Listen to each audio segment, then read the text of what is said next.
This episode of Straight Shooter Wrestling Podcast is brought to you by BetWhackers. If you're looking to make some serious money during this year's college football and NFL season, then listen up. BetWhackers is for the betting public who are looking to get an edge on their weekly wagers on college and NFL football. The BetWhackers team will provide you with 6 weekly picks that their experts have identified to give you a winning edge across both college and NFL football, along with giving you one Power Slam parlay. With their countless hours of research, the BetWhackers experts have delivered their clients a 56% average win rate in the NFL season and a 63% average win rate in the college football season across the past 5 years. And if you know anything about gambling, you know that those numbers are absolutely crazy. Just in 2020, the BetWhackers experts delivered a 69% win rate to their clients in the college football season.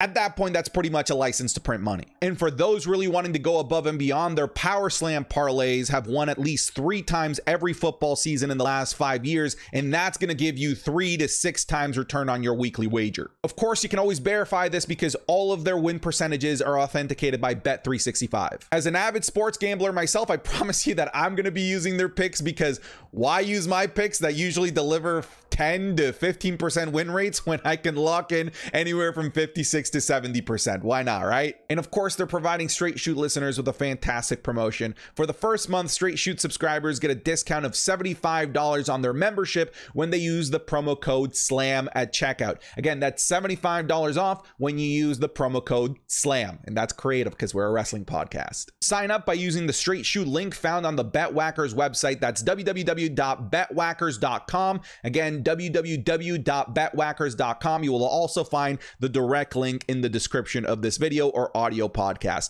Thank you very much to BetWhackers for sponsoring Straight Shooter Wrestling Podcast. And now on to the episode. Welcome everybody to Straight Shooter Wrestling Podcast. I'm one half of your host, Santi, here with Steve. How you doing? Not too bad, buddy. How was your week? I can't complain. Busy. I'll be honest. I've been only capable of watching clips of what's been going on in the WWE world. I've been trying to get caught up on this White Rabbit stuff with Bray Wyatt and Wyndham Main and who the hell knows what's going on. So in terms of wrestling, I've had to do a lot of catch up to be up to date for this podcast so that I can actually talk professional wrestling. But nonetheless, I'm here and ready to go. How about you? Honestly, buddy, I'm in the exact same boat. Work has been ridiculous, getting caught up with everything since I've been back. And yeah, honestly, the only news has been really White Rabbit. Some good matches on Raw and SmackDown over the last couple of episodes, but really I've not been able to catch up just like you have. And honestly, guys, just so you know, this episode is not about White Rabbit. Just letting you know. So I see your comments, but we're not going down that road yet because Santi and I still don't believe it's Bray Wyatt. Until that man walks onto our screen, we don't believe it. Yeah, I don't want to get hype over anything anymore. You know, how many WrestleManias has it been that we've been waiting? When's The Rock coming out? Royal Rumble, when's The Rock coming out? And it's just like, no, I'm done. I'm just, rather than getting my hopes up, I'm just going to let Triple H do his job and surprise me on a week-to-week basis, rather than me having this giant pedestal of what I want that is further down the line. What I will say, Steve, is that there's a lot of tinfoil conspiracies, and one that really interested me was the fact that White Rabbit is Karrion Kross, right? The witch, Abby the Witch, is Scarlet. Yep. Buzzy, the Buzzard, or whatever he's called, that's Dexter Lumis. And of course, Bray Wyatt being the Fiend. That would be a hell of a faction, but it'd be a waste of Karrion Kross. I just thought there was also Braun Strowman as what was the pig? Oh yeah, Husky the pig, or Husky, which doesn't really make sense because Bray's actually Husky Harris, but you know. Also, Braun is all muscle. I just want to clarify. Yeah, it's true. But at the end of the day, that's some interesting concept art that we saw posted on social media, and whoever created that, well played to you. But Santi, you said something that kind of leads us into our topic of the show, and you said we're just gonna let Hunter do his job, and we're not gonna get excited. But there was something that you and I talked about, which turned into apparently an entire podcast that we're about to put out. Hunter is finally doing his job and doing it to the extent that we expect from him. And we are talking about Extreme Rules. Santi. Mm-hmm. The Extreme Rules card this year. I will say I'm finally interested. I'm finally interested after years upon years upon years upon years of just Extreme Rules just being another pay-per-view. So it's a D-tier pay-per-view. Nothing happens at it. Exactly. But there's something different this year, Santi, and I think we're gonna get in. You can start this off, but there's something different about this Extreme Rules. Yeah, we're going to dive a little bit more into it. We kind of ran into this by accident as we were trying to figure out what do we want to talk about. Extreme Rules is coming up. It doesn't make sense to do like a preview of Extreme Rules. So I want to clarify that this isn't a preview of Extreme Rules where we're going to be discussing on like who's going to win matches and where it's going to lead in terms of storylines. We're not going to do that. But we just started to look at this at the Extreme Rules card from head to toe, what there is currently available at the moment, and we found that this is all Extreme Rules matches in some way, shape, or form. And initially that didn't catch us as that's interesting because it isn't. It should be. All matches have some sort of Extreme Rules gimmick. But as we're gonna dive deeper and talk about this, you're going to see the true fuckery that WWE put us through pre-Triple H when it came to gimmick pay-per-views. All I will say is I'm excited for gimmick pay-per-views because Triple H hasn't had a gimmick pay-per-view yet. He's had SummerSlam, he's had Clash of the Castle, and now he's building up for Extreme Rules and then Crown Jewel. But what other gimmick pay-per-views do we have, Steve? So we have TLC. Yep. Hell in a Cell. Money in the Bank. Money in the Bank. Sometimes gimmick pay-per-views come and go, but WWE has been doing gimmick pay-per-views for the better part of a decade now, and usually those gimmick pay-per-views are dog shit because the gimmick is usually part of one match, maybe two if we're lucky, right? And a Hell in a Cell pay-per-view, we haven't looked, but I guarantee you, Steve, if we go back through the cards of Hell in a Cell, the pay-per-view called Hell in a Cell, we would probably find that there is one Hell in a Cell match. I can't remember if the Hell in a Cell with Torn Peck, Cody Rhodes, and Seth Rollins had multiple Hell in a Cell matches, but I'm pretty sure it was just the one. That was the only match. It was the only one, right? And it looks like this is going to be turned on its head because so far what we have right now is every match on the card has an extreme gimmick to it. Do you want to list off what the current matches are? Yeah, man. So right now, as of the recording of this podcast, we have Liv Morgan as champion versus Ronda Rousey in an Extreme Rules match for the WWE SmackDown Women's Championship. We have Matt Riddle versus Seth freaking Rollins in a fight pit match. No idea what that is, but I like the sounds of it. Drew McIntyre versus Karrion Kross in a strap match. For me, that is going to be match of the night. It's going to be painful, and I want to see all of it. Bianca Belair versus Bayley in a ladder match for the WWE Raw Women's Championship. And then the final one we have on the card right now, as of this recording, is Edge versus Finn Balor in an I Quit match. A gimmick or stipulation in every single match. Santi, when was the last time we have seen that on Extreme Rules? I mean, we can go back year by year, but it's maybe 2015. I think we went back. But here's the thing, like what I will say is that the concept of the gimmick pay-per-view, this was one of the originals, right? Extreme Rules was one of the original gimmick-based pay-per-views. It predates the likes of Hell in a Cell and I believe even TLC, because this came from the backs of the popularity of One Night Stand. And admittedly, both One Night Stand pay-per-views, not all of the matches were gimmick matches, but One Night Stand wasn't a Extreme Rules pay-per-view. It was a ECW reunion pay-per-view. So I was perfectly okay with them not having Extreme Rules matches or gimmick matches every single match, because if you watch weekly ECW television, they had normal matches as well. Not every match was extreme. So we're okay with that. But when you make the transition, right, and you decide the pay-per-view is going to be called Extreme Rules, what is a fair expectation as a fan to have? A fair expectation is to have Extreme Rules matches. Now, that being said, let me list some of the bullfuckery that WWE put us through in Extreme Rules 2021. Again, this is a pay-per-view called Extreme Rules, and this is the one just last year. Here we go. You ready, Steve? Yes, sir. Liv Morgan versus Carmella in a singles match. Oh, extreme. So extreme. Days. The New Day versus Bobby Lashley, AJ Styles, and Omos. What do you think it would be on an Extreme Rules match when you have 6 people like that? What do you think it should be? Ladder match? Tables match? Yeah, TLC? Something wild? Yeah. No, Steve. How about a 6-man tag team match? Isn't that extreme?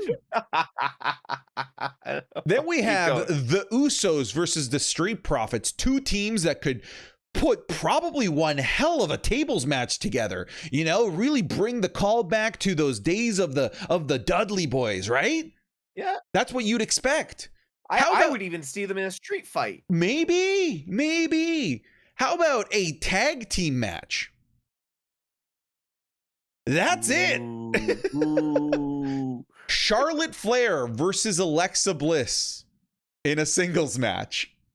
As you can see, we have a lot of extreme happening right now. Yeah. We have Damian Priest versus Jeff Hardy, King Extreme Jeff Hardy, and Sheamus in a triple threat match. You have King Extreme Jeff Hardy and Sheamus, who has already shown can have one hell of a street fight. He already had one with Drew McIntyre this year. I mean, hell, he won his WWE championship in a tables match for the first WWE championship he's ever won.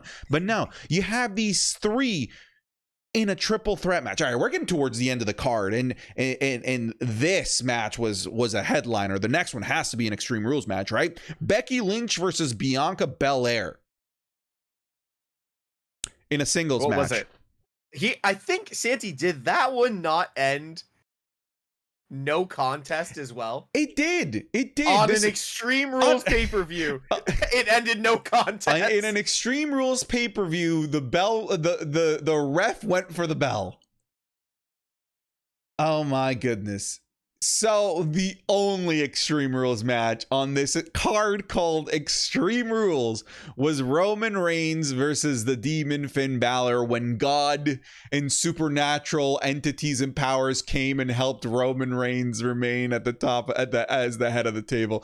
Dude, isn't that where the rope broke? Yeah, it is when the rope broke. Dude, it's going back and reading cards like this that makes me realize how good we have it now. Absolutely. It makes me realize that what we have right now is a special moment in professional wrestling that we need to love, cherish, and protect at all costs. I cannot stress this enough. We need to protect Triple H with every available option there is. We need to continue to have this man at the top of creative. Triple H can falter. He might have bad pay-per-views. But it's not going to be because of stupid decisions like not having Extreme Rules matches at Extreme Rules. If the Extreme Rules pay-per-view sucks, Steve, and it's because of the gimmicks, I'd be okay. The talent just probably didn't pull it off in the way that we expect. But the booking of it and the production of the event or the writing of the event was billed as something that could be great. And what we're seeing right now, and great is hard for a gimmick, like the word great is hard for like a gimmick pay-per-view, but this could be a very entertaining pay-per-view or premium live event. And from what we're reading, and Santi, you and I went back to 2015 on this. The worst one, I would say, sorry to jump in, but I would say that the worst culprit is 2019. 2019's card makes me want to vomit. It is a 13-match card. Okay, because I was gonna say the worst gimmick I've seen out of all of these, but please, if you want to go 2019 first, let's hit 2019. Yeah, I think I know where you're going, but listen to 2019 because this is a 13 match card. 13 fucking matches. Do you realize how long of a pay-per-view that is? That is ludicrous. That is WrestleMania amount of matches. All right. We were criticizing AEW All In or All Out or whatever it's called. It was called for having too many matches. And here's a perfect example. Look, I'm going to go through match 1, singles match, match 2, singles match, match 3. All right. No holds barred match. We'll give you that one. Match 4, tag match, match 5, singles match, match 6, handicap match, match 7, last man standing. I'll take that in an Extreme Rules. Sure.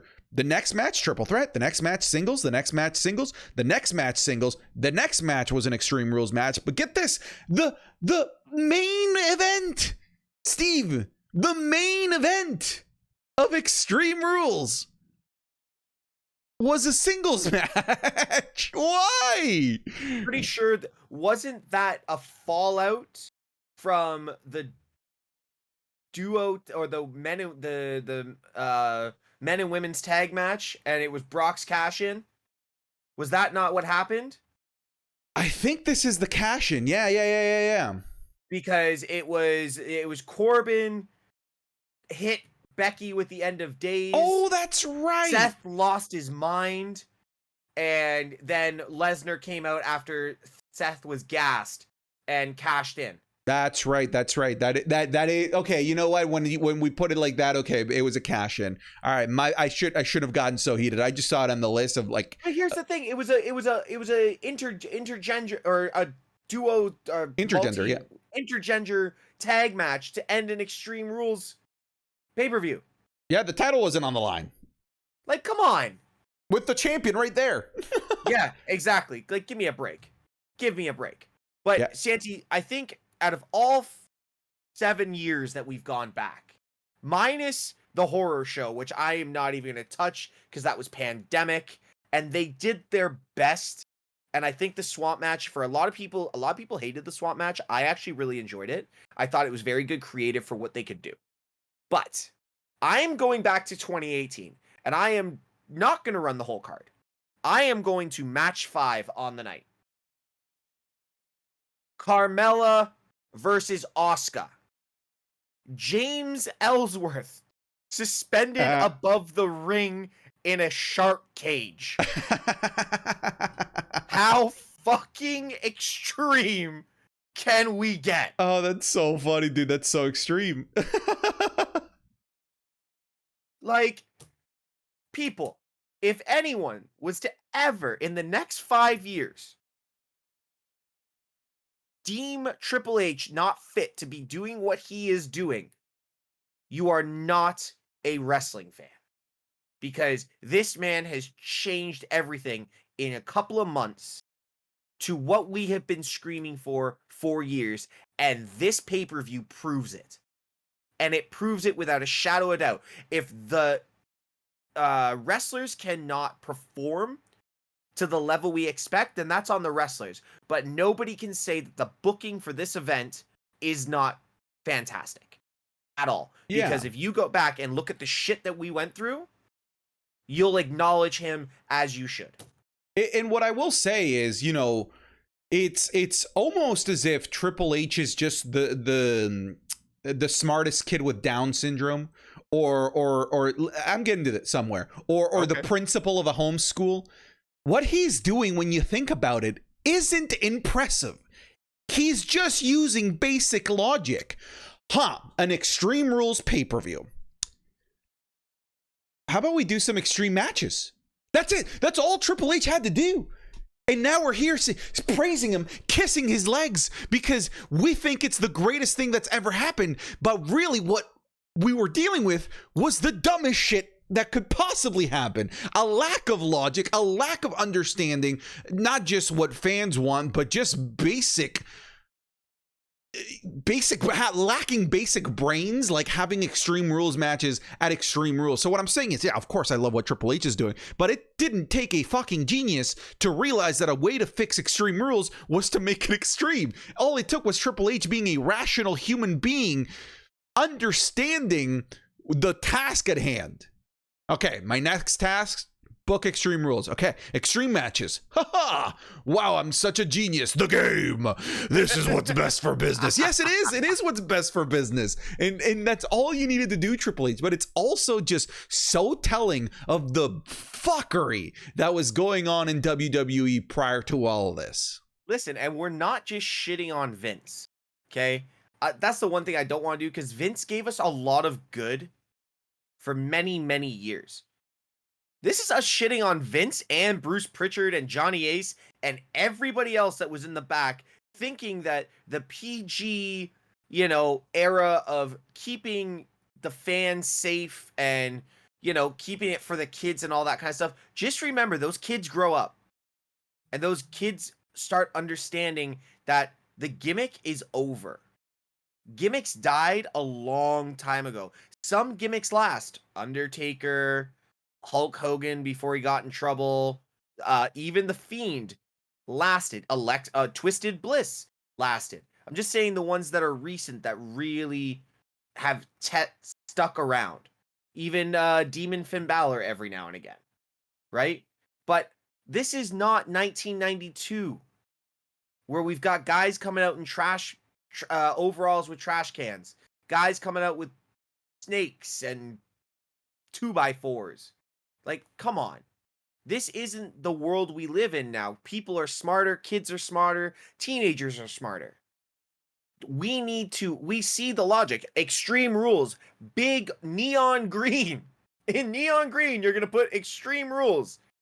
When I looked at Extreme Rules for the past 7 years and I saw that neon green, I thought Nickelodeon. Give me a break. Am I going to get slimed? Is somebody going to get slimed at Extreme Rules? Is that why the neon green's there? Because there's no other reason for it. It's not toxic. Like, give me a break. It was one of those ones where you sit there and you're like, I'm going to sit there to watch it because I just need to see if a title changes hands. But half the time you're sitting there on your phone scrolling, looking at Instagram. There was nothing else to these cards.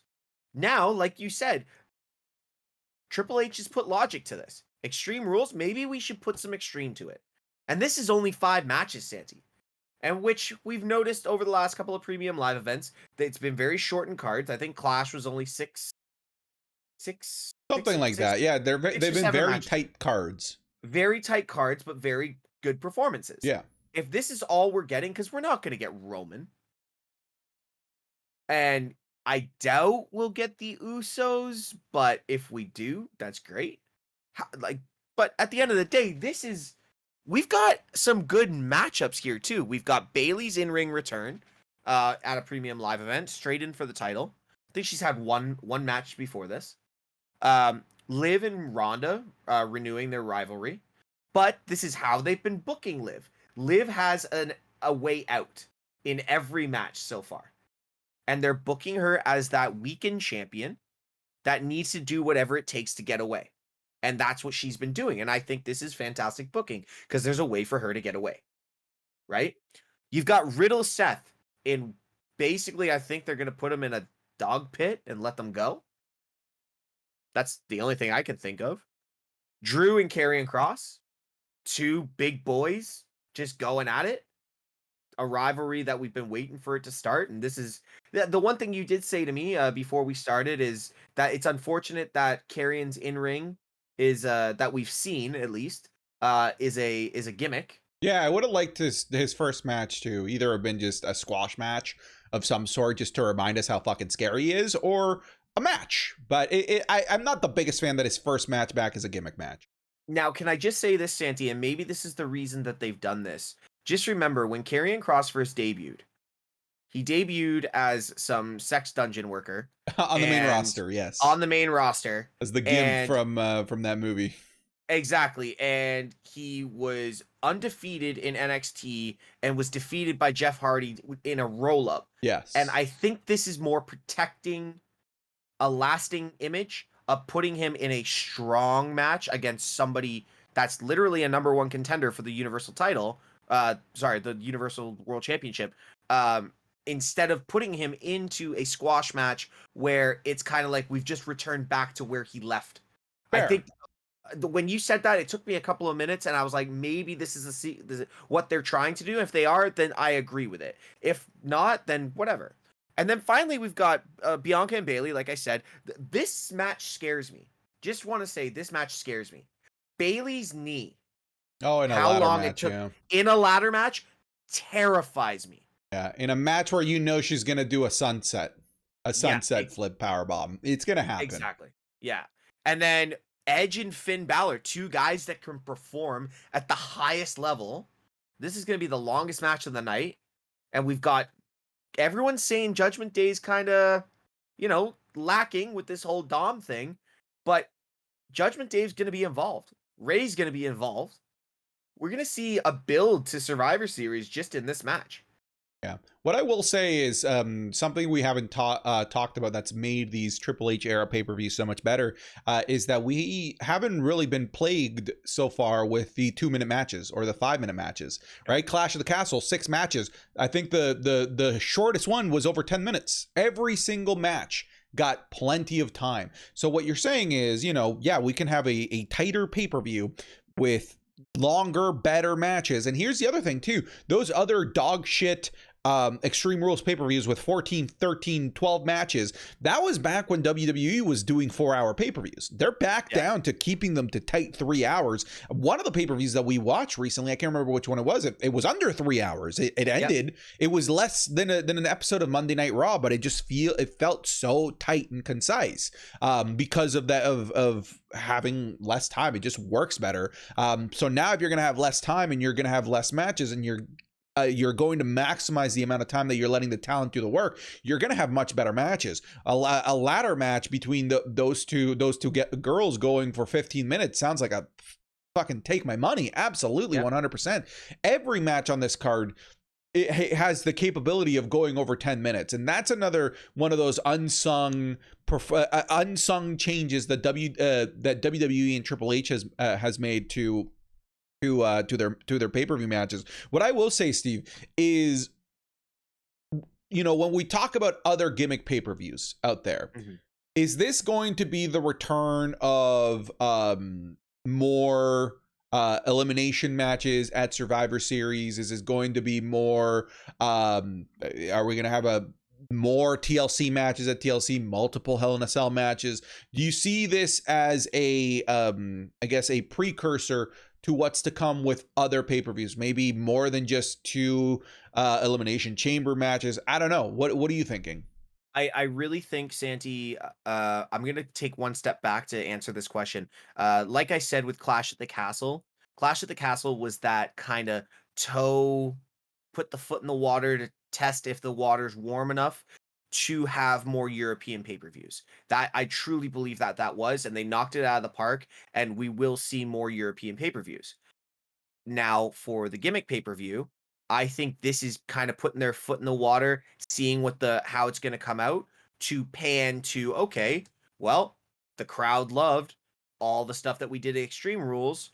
You know what? TLC, every single match will be a tables, ladders, or chairs match, or all in one. Right? We'll have a tables match. We'll have a chairs match. We'll have a ladder match. We might have, they might steal from TNA and somehow put an X Division match with dude, the most underrated gimmick of all time. Hey, listen, there was nothing wrong with X Division matches. AJ Styles, Samoa Joe, and Christopher Daniels, take my money. Anyways, but going back to WWE, Hell in a Cell. Hell in a Cell needs more Hell in a Cell matches. Hell, put a Hell in a Cell. Make a 3 stages of Hell in a Cell match. Start it early and then drop the cage, right? Do something like that. What else was there? Oh, you mentioned Survivor Series. I don't care how Survivor Series pans out. Triple H has added the title War Games. I don't care. Santi, I am this close to buying a ticket to fly to Boston for Survivor Series because of that title being on there. We have never in our lives seen War Games on WWE television. We've seen it in WCW, we've seen it in NXT, but we've never seen it on the show. And we get it in a month's time. Yeah, we get a months and men's half time. and a women's War Games. Take my money. Literally, I am that close. Yeah. So, to answer your question, yes, this is the stepping stone to making every pay-per-view better.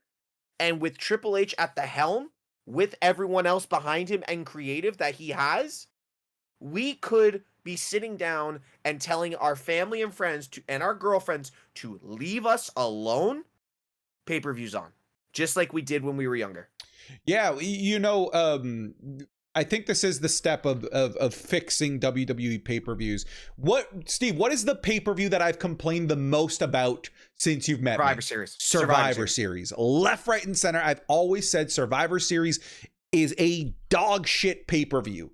It's dog shit. It really is. It hasn't been good since it hasn't been good since the Ruthless Aggression era. And even then, there were some questionable Survivor Series during those times. But this is the shakeup that it needed, right? Something like, hey, let's tag it with War Games, and now Survivor Series is now no longer going to be the multi-tag team match pay-per-view. It's going to be the War Games pay-per-view. That's what Survivor Series is going to be. And I think that is a great decision to make. But what I'm kind of trying to get at is Triple H is making all of the right moves. Yes. To make each individual pay-per-view actually matter and be worth purchasing. Right? Yes. You look back at SummerSlam was kind of his coming out party. Everybody that was going to watch SummerSlam was going to watch SummerSlam, whether or not it was Triple H or Vince McMahon. But once we saw that ending, we're like, holy fuck, we need to watch the next pay-per-view. And you think about, like, look at what he did at Clash in the Castle. We had the two Europeans steal the show, Sheamus and Gunther. Obvious choice. Obvious fucking choice to get people to care about a European pay-per-view. Put two European guys and have them steal the show. Do you think Vince McMahon or any of the previous creative team would have had the logic to just make that very obvious fucking decision? I don't think so. Having Drew McIntyre in the main event, that European guy with being in the backyard with all of his fans and all of his families in attendance, obvious decision that just makes sense, right? Yep. It's simple decisions that are there for the taking that just need to be made, but the Vince McMahon team was making them overly complicated and too unnecessarily complex. Yep. We talked about the simple decision of making Extreme Rules an Extreme Rules pay-per-view, right? Maybe this is what we're going to be seeing moving forward, where each individual pay-per-view is going to matter on an individual context. It's not just going to be a pay-per-view that builds to another pay-per-view, right? Each pay-per-view is going to have consequences based on its results. And a lot of those C and D tier pay-per-views that WWE has put on for years have always just felt like, okay, well, this is what we just have to bear through until Royal Rumble. This is what we have to deal with up until we get to Survivor Series. Survivor Series became part of the problem. This is what we need to deal with until we get to WrestleMania. This is what we need to deal with until we get to SummerSlam. Everything just felt like inconsequential. Yeah, and there's 2 points that I want to get hit at that from what you said. First one is we haven't had a good Survivor Series in a very long time. I think the closest we got was the 3-way invasion, which was Raw, SmackDown, and NXT. That's as close as we got. And granted, I paid attention to that because I really enjoyed it. Other than that, I've not cared. I've been in the same boat as you. I have not cared about Survivor Series. I think we even talked earlier this year about Money in the Bank becoming the new number 4. Yeah. Okay? My second point is you made a phenomenal point about every pay-per-view so far has had a consequence for the next pay-per-view, i.e., Drew and Karrion's exchange at Clash. Bailey pinning the champion, right? Yes. There's consequences that are happening in each pay-per-view that make you want to watch and pay attention. But they're subtle. They're not just saying, oh, well, there's the new rivalry. It's something as simple as a can being thrown or a tight roll-up of the champion, a sketchy roll-up of the champion. Just those little itty-bitty things that are really building to what's next. And even the 4 weeks when the rivalries really aren't interchanged, you're still wondering, like, what's going to come from that? And then it just comes back full bore. You know, we're looking at what happened on Raw with Finn and AJ Styles and Judgment Day. Finn's up against Edge. Okay. New leader of Judgment Day. Ex-leader of Judgment Day. But we still got War Games coming. When they pick the 4 teams, I could probably put down who one of the 4th members of Edge's team's going to be against Judgment Day, because you know this is how it's going to pan out. It's all subtle, though, but as long as you read between the lines, which is Triple H's persona for so many years, even as a cerebral assassin, you go back and look at storylines that he was involved in, it was all subtle. Subtle storytelling, not too much, just give him enough. And this is what he's doing in his productions. So what you have said is to the point, it's perfect, and it's what we're getting, and it's, I think, what our future entails. And again, what I said, when WWE's on, don't bother me. Hell, I was sitting at the pub last week for 9/23 for Raw, and I stopped talking, having a conversation. I turned Raw on, sitting at the pub, and I just ignored everyone and watched for 9/23. Guess what happened at 9/23, Santi? They went to commercial. But still, I was that engaged, and I've not been this engaged in pro wrestling in a very, very, very long time, where I want to spend my hard-earned money on everything to be involved. How does Triple H fuck this up? Injury to talent? One bad injury to talent, and the actual board will say, okay, let's pull in the reins. So that's why I'm saying this Bailey Bianca match terrifies me. Absolutely terrifies me. She does her knee in. A lot of people are going to disagree with me, but I think it's a bad injury to top talent. So I'm saying Seth, Roman. Oh God, a Roman injury. Like you and Kevin talked about on the pod about who dethrones Roman. I think vacant was the number one answer. Right? That's what I got from it. Like, it's vacant, so it's an injury.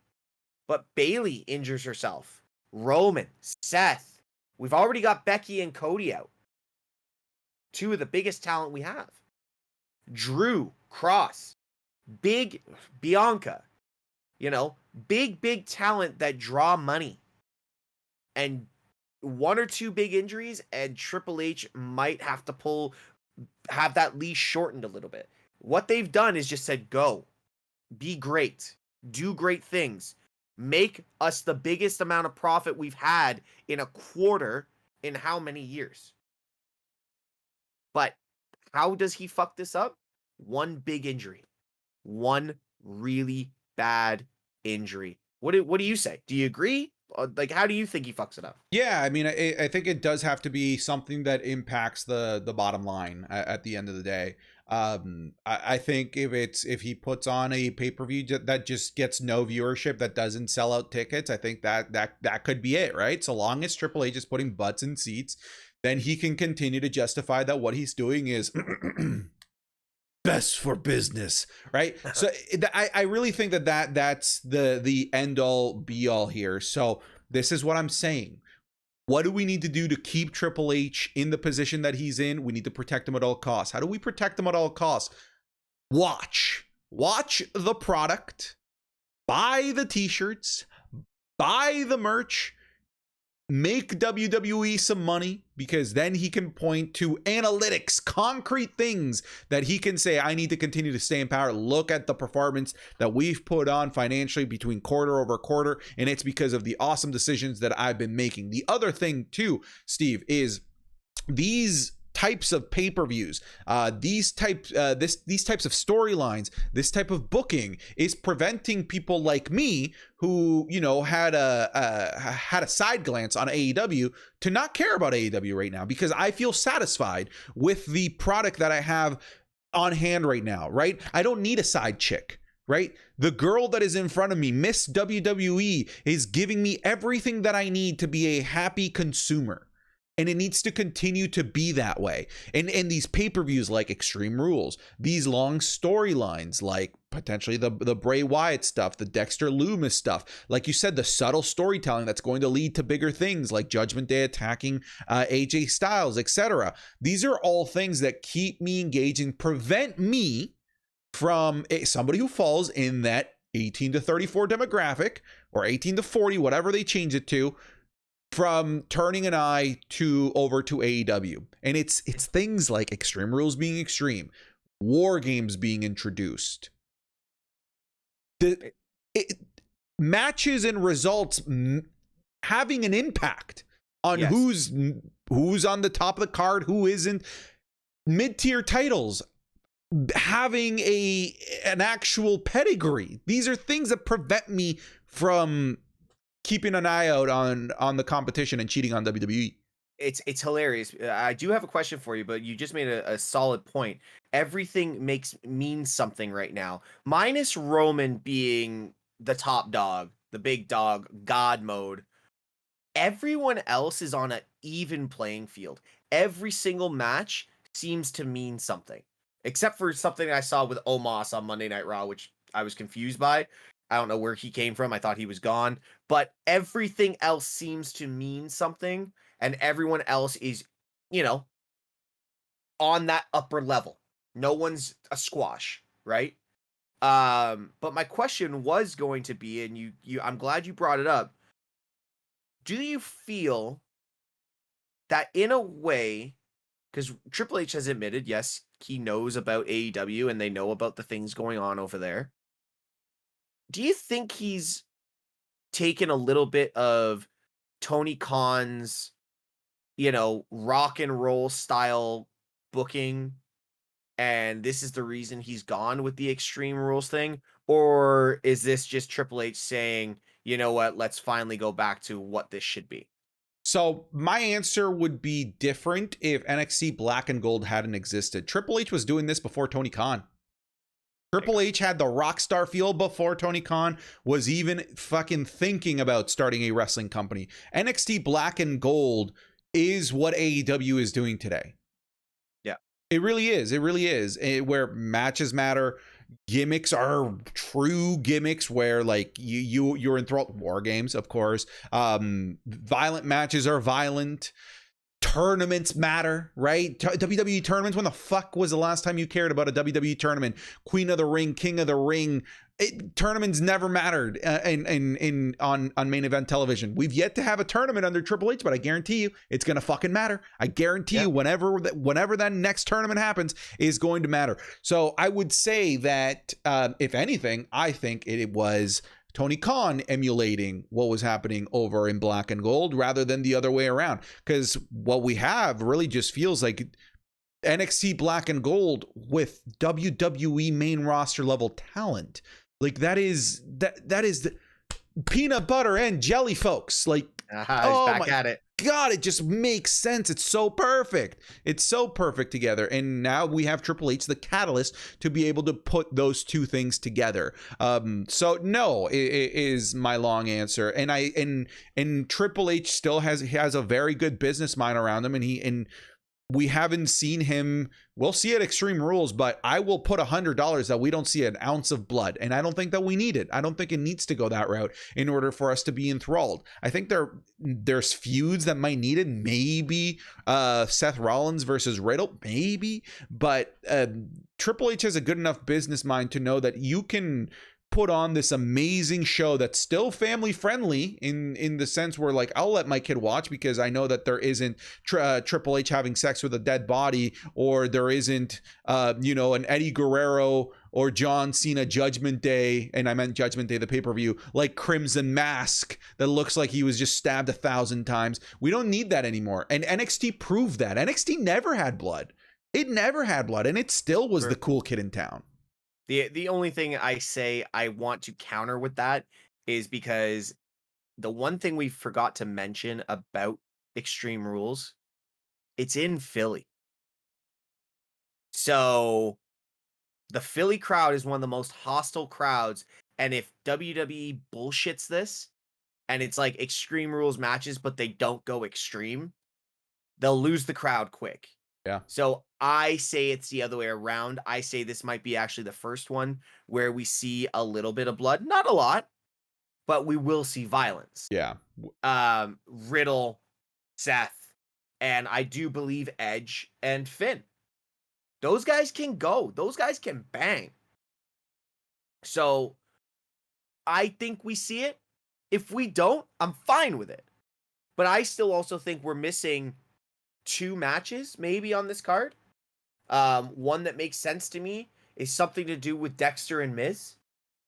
Finally get them in the ring together, lock Miz in a cage or something like that. And something with Dominic and Ray if we can get it somehow. Or maybe they save that Survivor Series. But I'm just saying, like, it's Philly, man. Yeah, and I'm glad you finished that point with it's Philly. I will say, when they say, oh, Chicago's the hottest crowd, they hijack shows. No, that's pussy shit compared to how Philly hijacks shows. We forget when Roman won the Royal Rumble and they booed The Rock. A Rock. So, yeah, you make an excellent point where, the Philly crowd doesn't give a shit. Philly once booed Santa Claus, all right? They booed Santa Claus out of a Philadelphia Flyers game. All right. Philly doesn't care. They boo their own people. They boo their own sports teams. Like I said, they booed Santa Claus. Who boos Santa Claus, for God's sake? Philly does. All right. So, yeah, you're right. If WWE puts on some quote unquote pussy ass shit, that's a Philly term. They will. The show will implode, and I'm sure Triple H knows that. I'm sure he's well aware. I would hope that maybe Paul Heyman has a little bit of creative say over this pay-per-view. I think that would be nice.